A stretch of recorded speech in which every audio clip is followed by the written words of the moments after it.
Olá, bom dia. Vamos aqui a mais uma aula do nosso curso de Eletrodinâmica Clássica da pós-graduação. Vou aqui compartilhar notas do curso. Começar com uma breve revisão do que a gente tinha visto na aula anterior. Nós estamos, considerando aqui ondas eletromagnéticas em meios condutores, né? E no meio condutor, então, você tem uma corrente macroscópica J, que a gente aqui supõe ser descrita pela lei de Ohm, ou seja, essa corrente é proporcional ao campo. Aqui a gente começou, escrevendo ela numa forma local, no tempo, mas depois a gente comentou que quando a gente considera frequências mais altas, é importante levar em conta a dispersão. A aula de hoje é justamente sobre esse efeito de dispersão, como a gente troca essa equação aqui não dispersiva, em que eu tenho a corrente no tempo t dependendo do campo só no próprio tempo t, por uma expressão mais geral que leva em conta a dispersão, né? Isso a gente escreveu a forma geral disso aqui, mais embaixo um pouquinho. Né? É mais fácil escrever isso no regime de frequência do que no regime do tempo. No regime do tempo eu tenho uma convolução. No regime de frequência ela tem uma expressão mais simples, né? E aqui eu tenho esse sigma dependendo da frequência. Na aula de hoje a gente vai ver justamente um modelo, né, para essa função sigma de ômega, né, que é o chamado modelo de Drude. Na aula passada, a gente explorou ainda um pouco mais o limite em que eu posso ignorar a dispersão e manter essa relação local, né, como a gente tinha começado a escrever lá na nossa primeira aula sobre esse assunto. Né? Se a gente escreve essa relação aqui local no tempo, tudo fica mais simples, e isso é uma boa aproximação a baixas frequências, como a gente já discutiu na aula passada. Frequências até certamente megahertz e até um pouco além, até gigahertz, eu posso ainda tentar fazer uma aproximação dessa em que eu desprezo a dependência com a frequência do sigma, né, e faço uma relação local, que é descrita justamente, o que me leva a essa equação do telégrafo aqui, né? E que me leva também a essa expressão aqui, né, para o chamado efeito pelicular, né, que é o quanto a onda eletromagnética propaga dentro do metal, né, qual é o comprimento característico dessa película, né. Isso aqui forma uma película que tem uma certa espessura, né? Essa espessura dessa película aqui, que eu estou chamando de L, e ela, nesse regime de baixa frequência, em que o sigma é uma constante real positiva, eu ignoro a dispersão, né? Tem essa relação local no tempo, eu obtenho esse resultado aqui para a espessura dessa película, né? Para o comprimento de penetração aqui nesse efeito pelicular. É importante notar que, apesar de eu estar supondo que o sigma não depende da frequência, ignorando a dispersão, o meu comprimento, mesmo nesse regime de baixa frequência, esse meu comprimento de penetração depende da frequência, e isso vem do fato de que essa definição aqui desse índice de refração relativo, né, envolve a divisão pela frequência aqui, né? Mesmo que essas constantes materiais, epsilon e sigma, independam da frequência, eu tenho, para esse índice de refração efetivo, uma dependência com a frequência em 1 sobre ômega, né? Tá certo? Mesmo nesse regime de baixa frequência, o que me leva a essa dependência em frequência aqui, que é conhecida dos engenheiros elétricos, né? Que faz com que esse efeito pelicular, a profundidade dessa película aqui, seja cada vez menor quanto maior for a frequência nesse regime. Tudo isso aqui é ignorando, né, a dependência com a frequência do sigma, supondo que esse sigma é real, tá certo? E na aula de hoje, então, vamos ir além disso, essa necessidade de ir além desse regime de baixa frequência, se eu quiser, por exemplo, discutir luz visível, por exemplo. Né? Para luz visível, esses resultados aqui não valem, porque a frequência é muito alta, eu não posso mais ignorar o fato de que o sigma depende da frequência, tá certo? A minha frequência sendo suficientemente alta, eu não posso mais trocar o sigma de ômega pelo sigma de zero, né? Por exemplo, no caso de luz visível, eu não poderia fazer isso. Então, eu tenho que entender como é que é essa função sigma de ômega. E aí eu vou desenvolver aqui um modelo para essa condutividade de metais, né? Que é um modelo, em primeiro lugar, é um modelo clássico, né? A gente vai ignorar a mecânica quântica aqui, tá certo? Vai ignorar o que se sabe, né, na teoria de matéria condensada sobre a estrutura de bandas de metais, né? Então, é uma condição aqui que é bastante limitante, né? Mas mesmo assim vai fornecer resultados interessantes, importantes, que tem muitas aplicações. A gente vai supor, né, que você tem muitos elétrons, então é como esse conjunto de elétrons é como se fosse um fluido de elétrons, né? Então a gente vai fazer esse modelo de fluido, ou seja, vai fazer a aproximação de contínuo, né? Vou supor que eu vou ter um contínuo de elétrons, que são muitos, né? Eles estão ali preenchendo todo o meu metal. Então essa é a base também da nossa abordagem teórica. E aí, esse modelo de Drude leva em conta esse efeito muito importante, que é o efeito de dissipação. O que significa falar em dissipação? Significa dizer o seguinte, que os meus elétrons, eles, além de interagir com o campo macroscópico, né, eles também interagem com o resto do meio material. E essa interação é tal que implica uma seta do tempo. Essa interação de cada elétron com o resto do material é uma interação que degrada a energia, é uma interação que faz a energia fluir para o resto do metal, tipicamente produzindo aquecimento do metal, né? Essa energia vira uma energia térmica, essa energia que é retirada de um grau de liberdade organizado, que é a onda eletromagnética, ela vai ser dissipada, quer dizer, ela vai ser distribuída, né, nesse número macroscópico, número de Avogadro de graus de liberdade associadas ao meio material. Então, isso é um processo tipicamente irreversível, né, associado à ideia da seta do tempo, e que é o que a gente chama de dissipação. Eu dissipo a energia, né, da onda eletromagnética por meio do elétron. Então, vou escrever uma equação de movimento para o elétron que inclui esse efeito dissipativo, que vai ser tratado de uma forma fenomenológica, heurística, né? E vai ser um modelo espacialmente local. Eu vou supor, então, né, nesse meu modelo, que o que acontece na posição, que a corrente na posição R só vai depender do campo elétrico na própria posição R. E, além disso, é o campo macroscópico, né? Tá certo? Vou desprezar aqui efeitos de campo local, embora eu sei que, no fundo, o elétron ali vai interagir com o campo microscópico na posição em que ele está, né? Tem uma outra aproximação que a gente faz aqui, né? Tá certo? E, além disso, esse elétron, ao se deslocar, ele vai dar origem a efeitos de não localidade espacial, que eu vou ignorar também. Vou supor que eu tenho um modelo espacialmente local.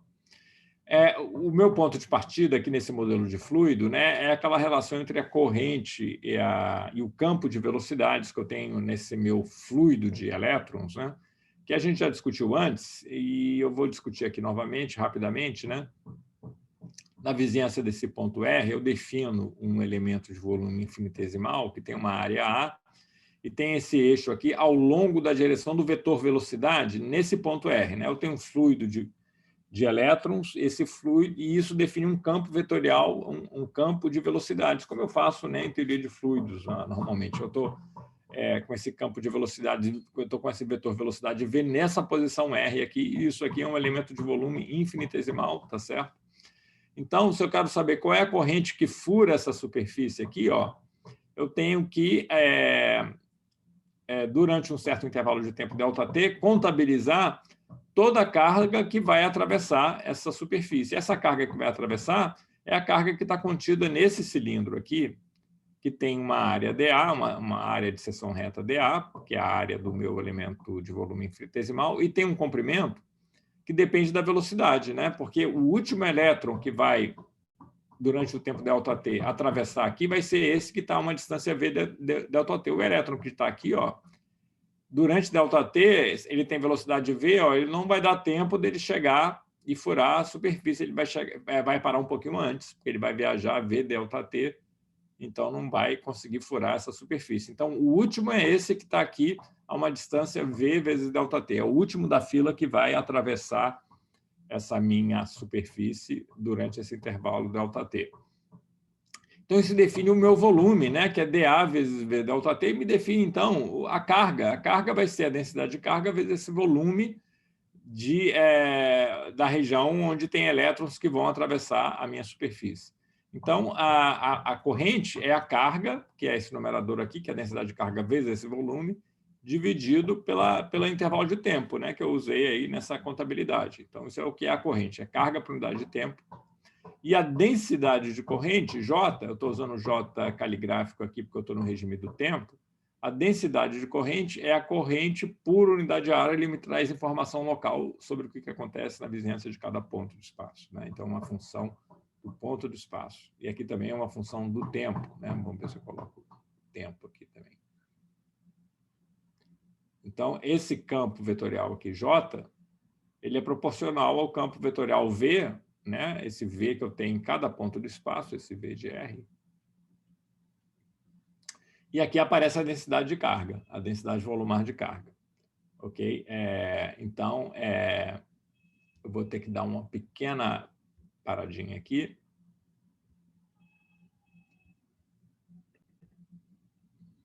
Bom, voltando aqui,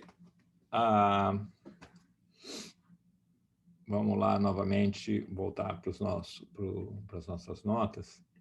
Então, a gente estava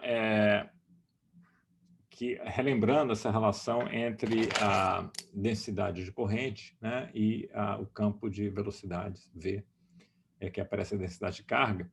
Então, isso é o que vem aqui desse modelo, né, de fluido contínuo, né, que eu tenho esse campo de velocidades aqui em cada ponto R.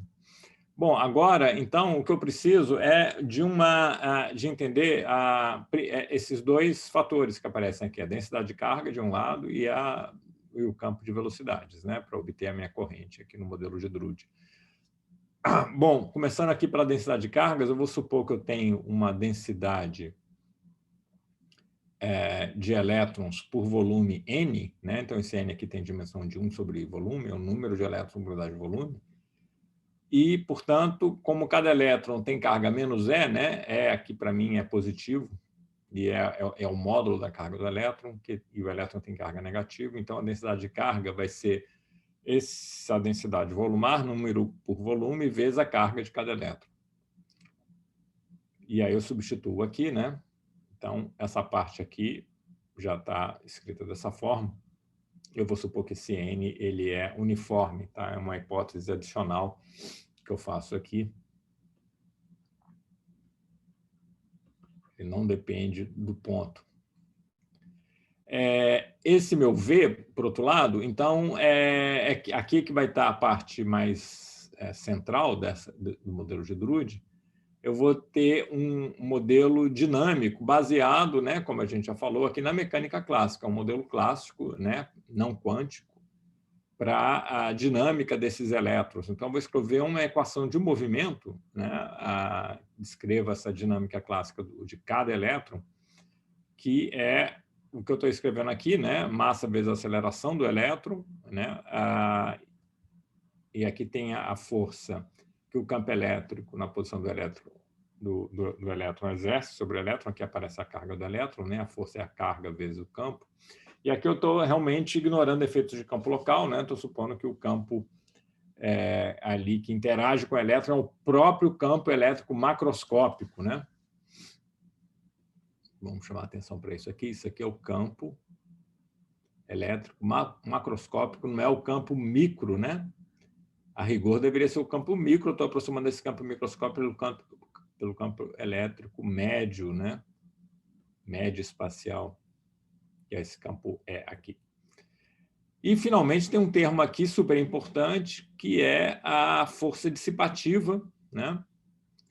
eu coloco um modelo de dissipação fenomenológico heurístico, que é uma força proporcional à velocidade, com sinal negativo, né? Então, ela vai dissipar a energia, tá certo?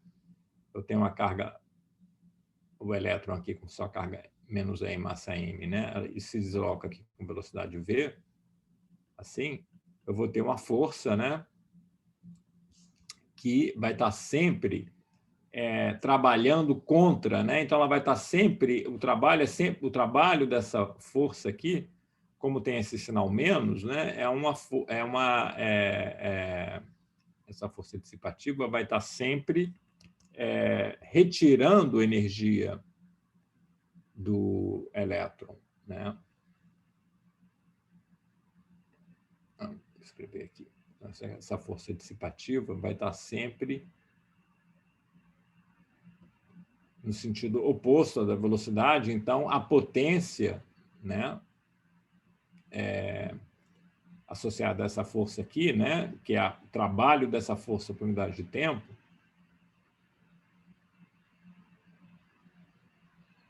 o produto escalar da força pela velocidade, como essa força dissipativa é dada dessa forma aqui, então ela vai ficar sempre negativa, né? M gamas, esse gama é um coeficiente que caracteriza o quão forte é esse efeito dissipativo, e ele é um coeficiente de arraste, que a gente chama, né? E ele é positivo, tá bom? E ele tem uma dimensão de frequência, é fácil de ver isso, né?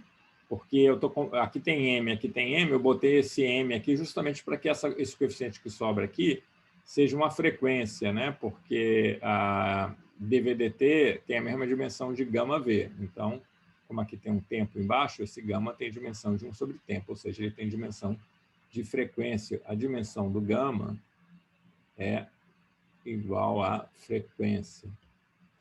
Ele é uma frequência característica do quão forte é esse efeito dissipativo. E o que significa esse efeito dissipativo, né?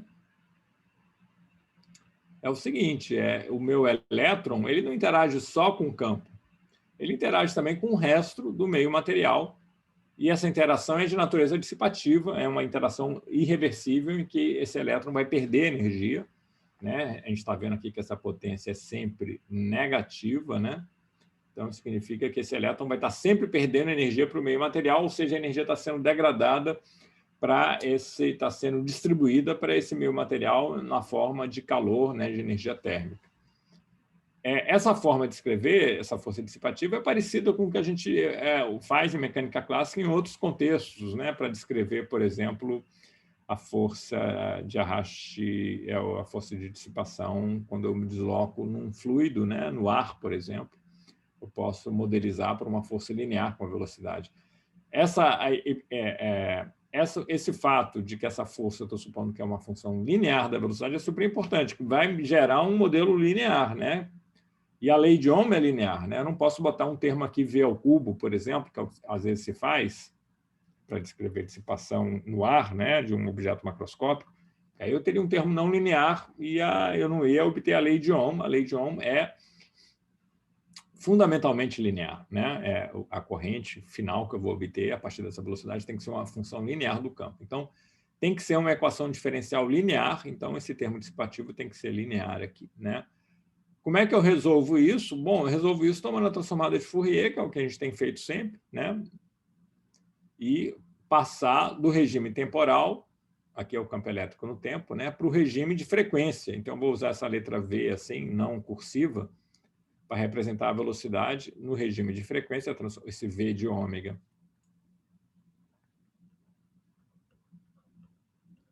É a transformada de Fourier do V de t, assim como esse E de ômega aqui é o campo elétrico macroscópico no regime de frequência, né? Ele é a transformada de Fourier do E no regime do tempo. Eu uso essas letras caligráficas aqui para representar essas funções no regime do tempo, né? Então, uma vez que eu tomo a transformada de Fourier temporal, esse operador diferencial vira um operador multiplicativo aqui, então fica trivial resolver, né? Virou uma equação algébrica agora, que eu posso resolver facilmente, né? Eu posso passar esse cara aqui para o para o lado de lá, por exemplo, escrever assim, né? E ômega menos gama, né? Então, quando eu escrevo isso, já fica claro que esse gama tem dimensão de frequência, né? Mas fica mais claro ainda, né? Aqui tem o M multiplicando, tem o V, tá certo? E aqui eu tenho a...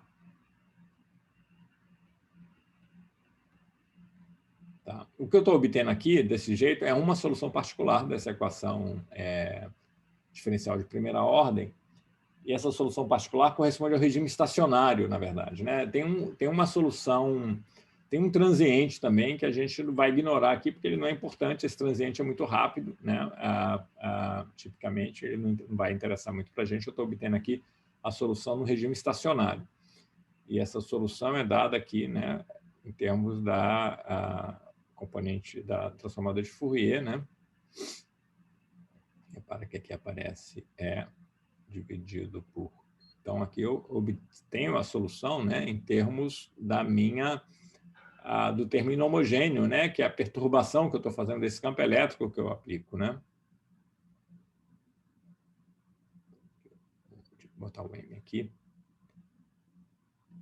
Esse cara aqui é positivo. Aí agora eu substituo, né, na minha relação para a corrente, né? Eu posso tomar a transformada de Fourier de ambos os lados dessa equação, né? E obter que o J macroscópico no regime de frequência vamos lembrar lá, né? Menos NE vezes o V.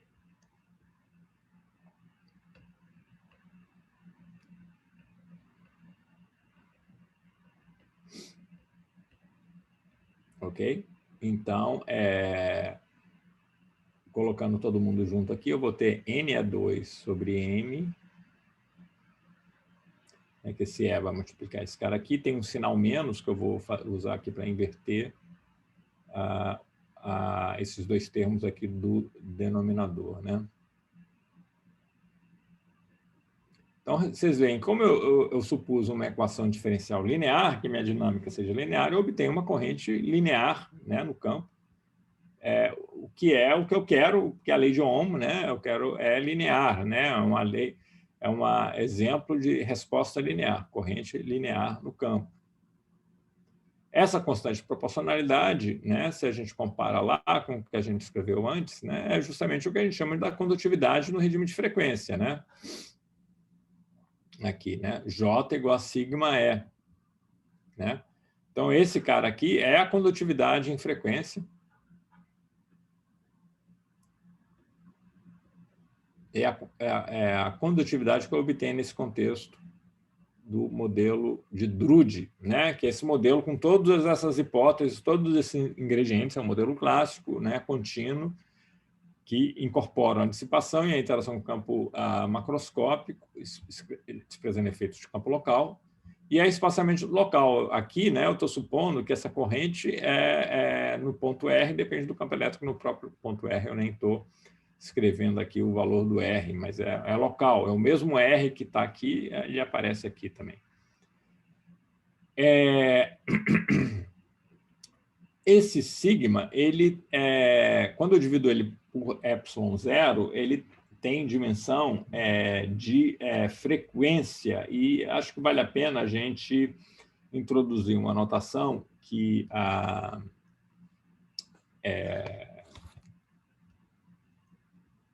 chame a atenção disso, né? Então, no modelo de Drude, como só primeiro consolidar esse resultado que a gente está obtendo, a gente obteve esse sigma de ômega aqui, né, que depende da frequência aqui, né? Como sendo N2 sobre M dividido por gama menos I ômega, né? Ômega aqui é o argumento da minha função sigma, né? No regime de frequência, é a frequência angular, né? E o resto tudo aqui são parâmetros, né, característicos aqui do meu modelo. N é a densidade volumar de elétrons, quantos elétrons eu tenho por volume. Se eu não tiver elétron nenhum, o sigma é zero, não vai ter condução, né? E os elétrons têm que ter carga, essas partículas têm carga, por isso elas vão transportar corrente, né? Então, também é preciso ter corrente. Aqui é inversamente proporcional à massa, né? Isso vem porque a velocidade que eu obtenho, né, é inversamente proporcional à massa, como é de se esperar, né? E aparece aqui essa constante de dissipação, que é muito importante, porque é ela que vai controlar aquele regime de baixa frequência, né? Aquele regime em que eu posso ignorar a dependência em frequência, já está mais ou menos aparecendo aqui, que eu vou poder fazer se ômega for muito menor do que gama, né? Se eu puder, a dependência na frequência está toda aqui, né? Se esse ômega for muito pequenininho comparado com gama, eu vou poder ignorar esse cara e aí eu caio naquele regime de baixa frequência que a gente tinha discutido na aula anterior, né? Então, o valor desse gama é muito importante. Eu já vou comentar sobre quanto ele vale. Mas deixa eu primeiro escrever isso de uma maneira um pouco mais sugestiva das dimensões físicas envolvidas aqui. Esse cara, quando eu divido pela permissividade do vácuo ε0, isso aqui tem dimensão de frequência, né? E olha, o que eu tenho aqui?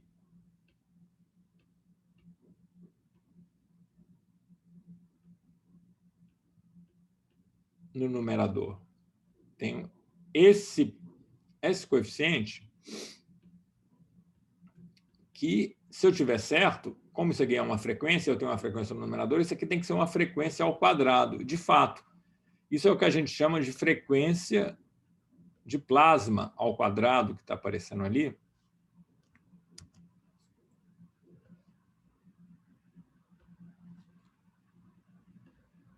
Essa frequência de plasma é a raiz desse numerador da fração, né? Vamos discutir aqui que esse cara realmente tem dimensão de frequência, né? Vamos fazer uma análise dimensional aqui rapidamente.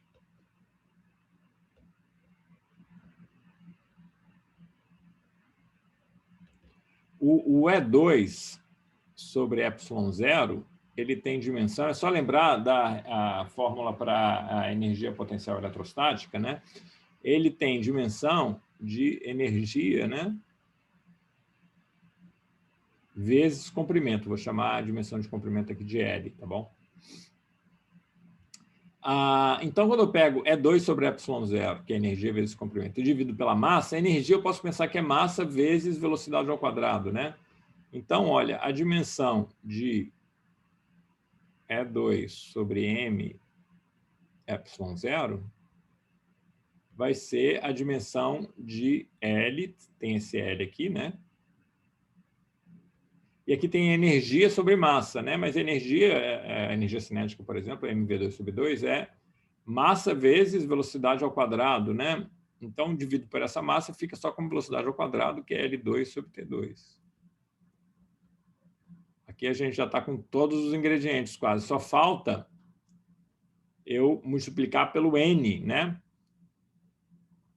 Ora, mas o N era quem? O N era o número de elétrons por unidade de volume, então ele tem dimensão de 1 sobre volume. Então, eu pego esse cara todo aqui e multiplico por 1 sobre L ao cubo, né? Então, eu cancelo essa dimensão de comprimento que eu tinha aqui, né?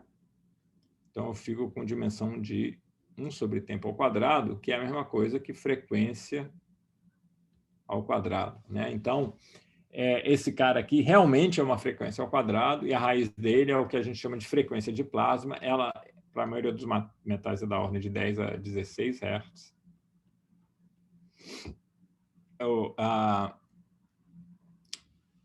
Isso é uma espécie de constante de acoplamento, né? Ela me diz o quão forte é o acoplamento entre o campo eletromagnético e o meio material, esse meio condutor, né? E essa constante de acoplamento envolve a carga do elétron, claro, e quantos elétrons eu tenho por unidade de volume, né? Tá certo?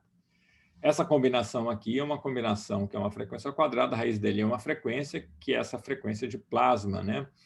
Isso tem a ver também com esse nome, com essa ideia desse modelo aqui, né? Que você tem esses elétrons livres, né?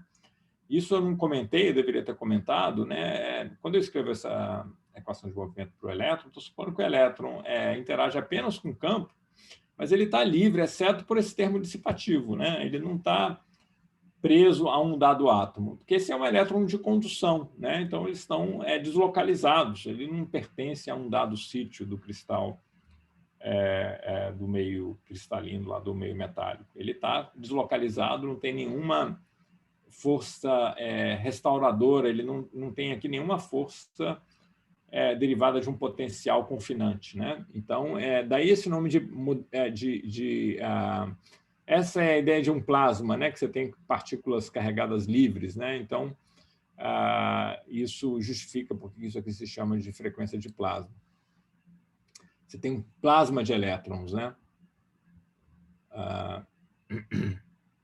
Vamos continuar aqui.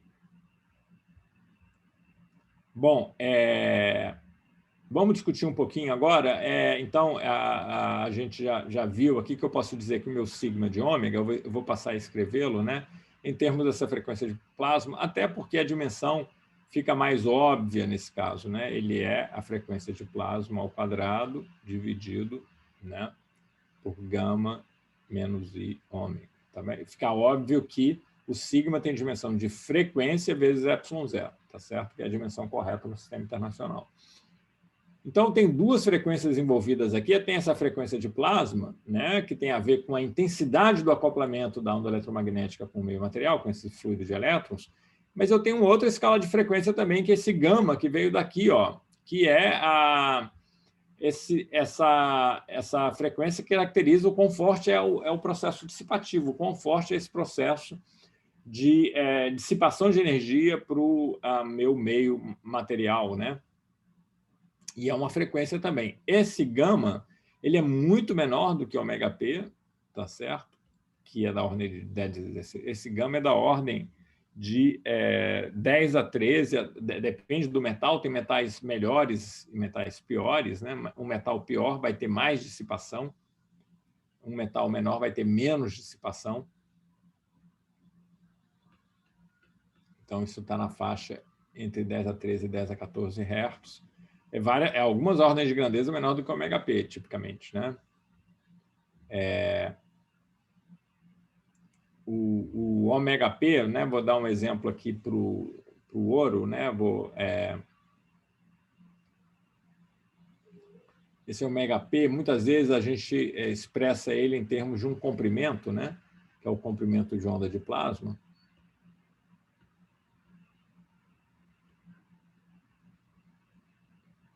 E esse comprimento, lambda P, é 2πc sobre ômega P.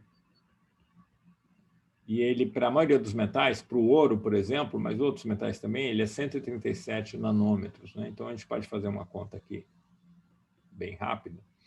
Esse ômega P, então, seria 2π vezes 3 vezes 10 a 8 para o ouro, né? Por exemplo.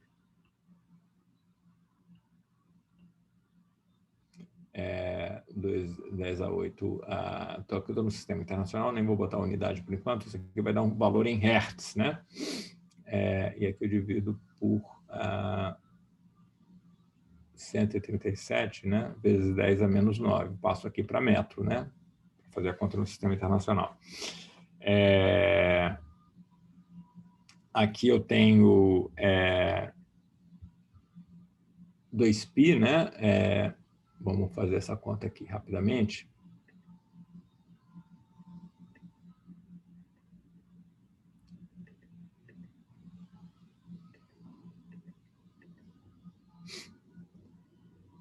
Um minutinho aqui.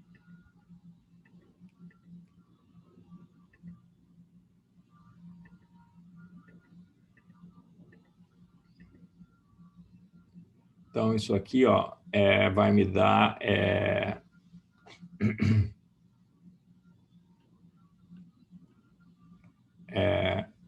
4,5 vezes 10 a menos 2, né, que é essa divisão aqui de 2π por 137, vezes 10 a 17, né? Então, isso é da ordem de, então, 4,5 vezes 10 a 15, né? Um pouquinho menos que 10 a 16, né? É da ordem de 5 vezes 10 a 15, tá bom? E o gama lá do ouro é da ordem de 10 a 13, né? Então, ele é mais de 2 ordens de grandeza menor, 10 a 13 Hz é uma frequência ali um pouquinho acima da frequência característica de micro-ondas, né? Então, olha, isso é muito importante entender esse valor de gama para entender o comportamento dessa função aqui. Mas como isso aqui é um cara complexo, né? Vamos olhar para a parte real e a parte imaginária deles e discutir como é que a parte real do sigma, né, se comporta. Então, a parte real eu posso multiplicar e dividir pelo complexo conjugado desse cara, né? Então, deixa eu fazer isso primeiro, para escrever de uma forma mais fácil de tomar a parte real, né? Então, eu posso escrever esse cara aqui como sendo ε0, né, vezes ômega p quadrado. Aqui aparece gama 2 mais ômega 2, né? Se eu multiplico por gama mais i ômega, né?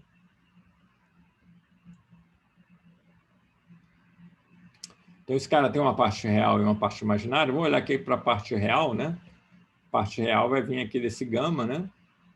Isso aqui é uma função lorentziana, né? Que a gente chama.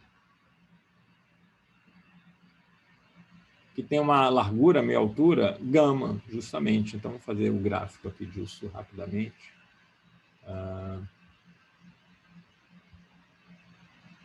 Esboçar o gráfico aqui dessa função lorentziana. Ela tem uma cara assim, ó.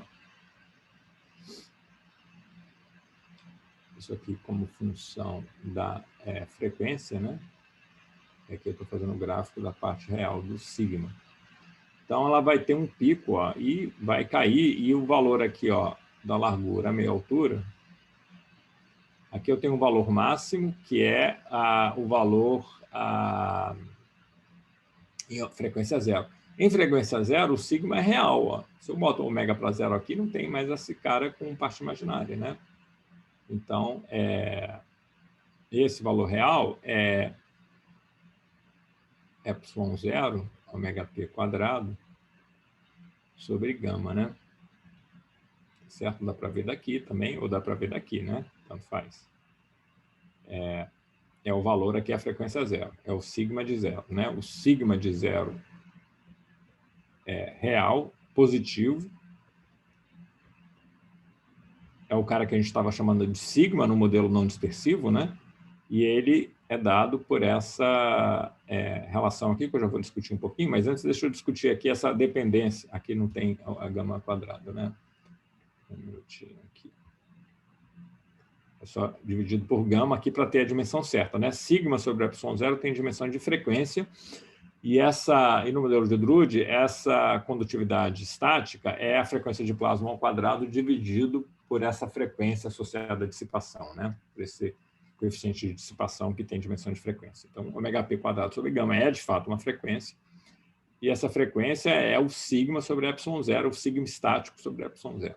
Bom, voltando aqui a essa função. Então, a frequência zero tem esse valor. Quando eu tenho ômega igual a gama, eu vou ter o valor que eu tinha antes dividido por 2, é a chamada largura meia altura, metade do valor, né? Então, aqui eu vou ter ε0 ômega p quadrado sobre 2 gama. Isso vai acontecer quando o ômega for igual a gama, nesse ponto. Então, isso aqui é uma medida da largura desse pico, né? O valor do gama na lorentziana aqui é a largura do pico, né? Então, quando é que eu vou poder fazer aquela aproximação de trocar o sigma de ômega pelo sigma de zero? Se eu tiver por aqui, ó, se eu tiver com a minha frequência aqui, ó, um valor bem menor do que gama, né? Então, se ômega é muito menor do que gama, eu posso, de fato, dizer... Isso já dá para ver daqui, né? Não precisava nem ter olhado para esse gráfico, para a parte real, mas a própria expressão complexa, né? Já me mostra que se o ômega é muito menor do que gama, eu posso desprezar essa dependência com a frequência e dizer que o meu sigma de ômega é aproximadamente o sigma de zero, que tem esse valor aí, é um valor real, positivo, né? Que é esse aqui. Esse é o limite quase estático, né? Se a minha frequência do campo é pequena comparada com essa frequência característica da dissipação, que vai acontecer? Os elétrons, o meu metal vai acompanhar a variação temporal do campo instantaneamente, tá certo? O campo vai oscilar, a corrente vai acompanhar, vai só atualizar o valor desse campo que está variando com uma frequência muito mais baixa do que gama, né? Uma frequência que está por aqui, né? Nesse gráfico, né? Uma frequência por aqui, tá certo? Aí, quando eu vou aumentando a frequência, aí eu não vou mais ter esse limite quase estático, eu vou ter que levar em conta o fato do meu sigma depender da frequência. Isso, em particular, vai introduzir uma parte imaginária para o sigma, que a gente não levou em conta na aula passada, né? Então, o que a gente fez na aula passada só vale nesse regime. Agora, como o gama é da ordem de 10 a 13, 10 a 14, isso vale para frequências assim, na faixa de gigahertz, até gigahertz, que é 10 a 9, ainda está bom, né? Que é o caso do micro-ondas. Mesmo para micro-ondas, eu ainda posso ignorar esses efeitos dispersivos e usar aquele resultado para o efeito pelicular. Ainda vale lá para micro-onda. Vale certamente também para megahertz, quilohertz, que são as frequências importantes em linhas de transmissão, na distribuição de energia elétrica. Em todos esses casos, eu posso usar aquela fórmula para o efeito pelicular que a gente obteve, né? Essa dependência aqui do comprimento de penetração com o 1 sobre raiz de ômega, né? E aqui aparece o sigma estático, né? Eu não posso usar se eu estiver falando de luz visível, porque luz visível tem uma frequência de 10 a 15. Aí não só ela não é menor muito menor do que gama, mas como, na verdade, ela é bem maior do que gama. Então, eu não posso jamais usar essa fórmula do efeito pelicular se eu estiver discutindo a propagação de luz visível em metais, né? Aí eu vou estar com um ômega bem para cá, né? Que é o limite oposto. Vale a pena a gente discutir o que acontece nesse outro limite, né? Um limite oposto, quando eu estou com frequência, que é o caso de luz visível, por sinal, né? Para luz visível, a frequência que eu vou estar usando aqui é muito maior do que gama. Aí, ó, o meu sigma é quase imaginário puro nesse caso, né? O meu sigma vai ser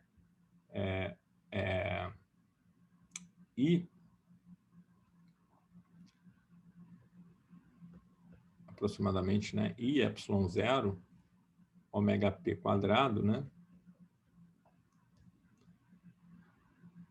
Sobre ômega, tá bom? Esse é um regime curioso pelo seguinte: o fato do sigma ser imaginário puro significa que, nesse limite,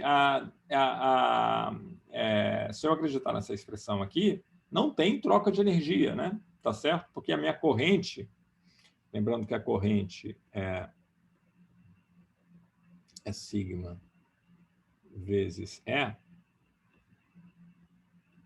então a minha corrente vai ser aproximada por I, né? Epsilon 0, ômega p quadrado sobre ômega, ela está em quadratura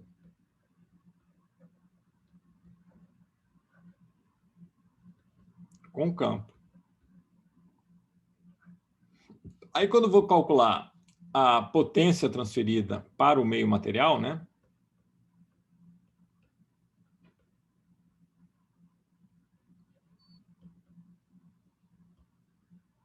Vamos ver aqui. Essa potência vai ser J escalar E, né? Mas se eu tenho... Aqui eu teria que passar para ser mais rigoroso, passar aqui para o regime. Mas eu posso usar aquela notação complexa, né? Eu posso fazer parte real 1/2, né? Eu posso usar aquela regrinha de J no regime de Fourier, escalar E de ômega estrela, né? Tá certo? E isso aqui, né? Então, pensando que eu estou usando uma notação complexa com aquela dependência elevada a menos I ômega t. Se eu tenho esse I aqui, olha, esse camarada aqui vai ser imaginário puro por causa desse I, tá certo? Então, esse cara vai ser zero nessa aproximação. A altas frequências, eu não troco energia com meio material, apesar de ter dissipação ali. Mas eu estou com uma frequência tão alta que a dissipação acaba não sendo importante, né? Esse termo aqui acaba sendo muito menor do que esse, que é o termo inercial, né? Então, o meu V, nesse regime, né, de ômega muito maior do que gama, eu posso desprezar o termo dissipativo, justamente, né?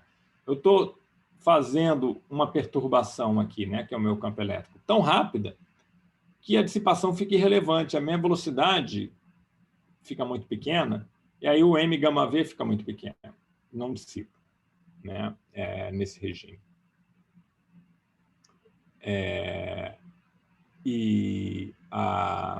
Não quer dizer que não tem atenuação, a gente vai discutir isso em detalhe depois, mas é uma atenuação que não envolve troca de energia, né?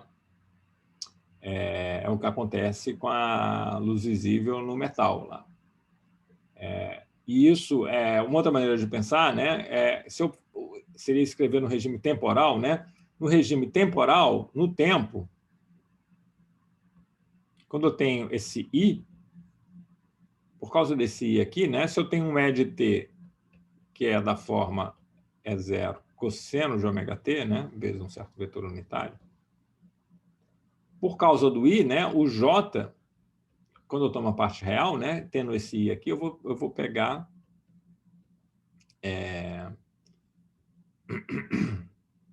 eu vou pegar um cara que é uma constante aqui, vezes seno, e aqui vai ter um sinal menos, mas que não importa muito, seno de ômega t. Então, quando eu faço o produto de J vezes E, média temporal, né? Eu faço a média temporal, eu vou ter uma média temporal de seno vezes cosseno, que é zero. O seno vezes cosseno é a média do seno de 2 ômega t, né? Dividido por 2 aqui. O seno de 2 ômega t oscila entre mais 1 e menos 1 e a média dá zero, tá certo? Então, nesse regime de alta frequência, eu tenho troca, mas é uma troca que na média dá zero, mas a troca tem nos dois sentidos, inclusive, né? Então, não tem esse efeito dissipativo e reversível de perder energia para o meio material a altas frequências, tá certo? Quando eu tenho o ômega muito grande. É isso que significa dizer que o sigma fica imaginário puro nesse limite, né? Dizer que o sigma fica imaginário puro significa dizer que não há mais troca de energia na média, né? Média sobre um período de oscilação. Ok. Deixa eu ver aqui se eu tenho mais algum comentário para fazer sobre o modelo de Drude, né? Deixa eu... eu acho que eu vou ficar por aqui. A gente já discutiu bastante coisa. Eu vou encerrar por aqui, então.